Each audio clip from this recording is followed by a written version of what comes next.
been travelling a long time, drifting on the back roads. But now I've found the hottest place in cyberspace.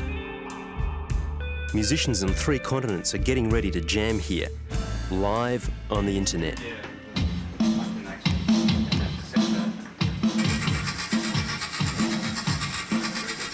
Well, I'm actually in the studio now, so we've found the room where everything's happening. It's late at night in Europe and early morning in Australia. Excellent. We've got Raphael in Paris, Res Rocket headquarters in London, Olvers in Oslo, Zolgo in San Francisco. excellent, and Steve G up in Brisbane. So they're all grooving on different instruments at the moment. Now what I can do is I can find out, we can have a listen to what this music's sounding like. I type the command update me, and that'll now download all the information. And as you can hear, we're getting some music now. So there's the bass drum coming through now. Try sample 2. All right. I'm just going to type on the screen. Okay, so that's our bass line. We just got to put a bass sound on that. Res Rocket Surfer are riding the Dragon. It's a piece of software which keeps instruments grooving in time all around the world. So in other words, we're jamming in a virtual studio in cyberspace. We are in virtual studio, that's right. It's a complete environment.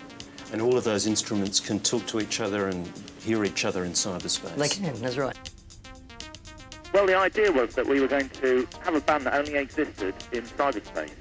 In other words, it was a band that only existed with collaboration over the internet. And when the audition was happening, Willie, who's from London Beat, who's actually coordinating the entire thing, was in his hotel in New York, and he rang me up and said, would you like to audition? So he hooked his machine up in his hotel room, and I played along and was accepted into the band. The funny thing was that at that stage they didn't realise I was in Australia. Most of these intercontinental jammers have never met each other in the flesh.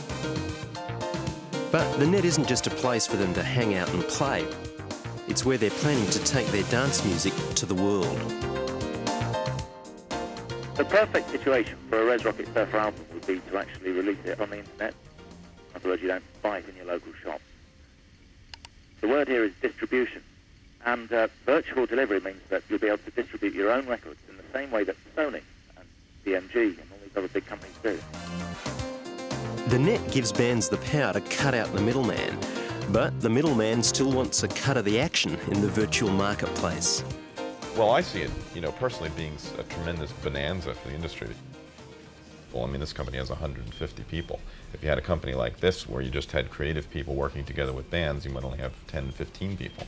And a couple of people putting the bands on the internet, and that would be it. Which to me wouldn't be a bad thing at all. As always in a democracy, as always. Now there's a catch-22 to this cyber bonanza. You can take your music direct to the public on the net, but once it's out there, it's common property, and anyone can download it, copy, sample, or remix it as they like. The choice is yours. That's a good one. We're cutting up and scratch mixing videotapes, and we kind of want to put out information in as many directions as possible, and one thing we use is the internet to do that. So what we're trying to do is see what happens when you pull little sound bites or little grabs of information, be it audio or video, and put them back together in different ways and see what other stories you can tell with the same piece of source material. Choice is yours. Ulf greets his Aussie brothers. Yes, that's right. Thank you, Ulf. Out in cyberspace, there's a new culture growing. It's like a big, noisy bazaar, a place to meet and swap ideas and use them as raw material to make something new. The net enables the exchange of the raw data. It doesn't have to be, we don't have to press a CD and then get it to a shop and then get it to the end consumer. We can sit at home, we can write something on our screen, we can grab a slice of video, put it up on the hard drive, and then someone else, somewhere else, can go and grab it, and they can be anybody who has access to this technology, let's not forget that, but they can be anybody, and they're not paying for the information either. If all of the wares in the great virtual bazaar are free, how are the traders in ideas going to earn their daily bread?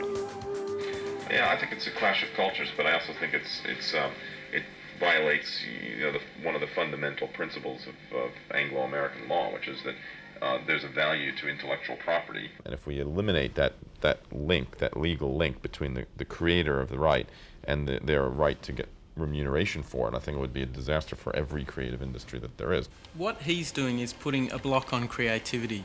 He's saying that to keep the artist creative and happening, we've got to have ownership of the idea.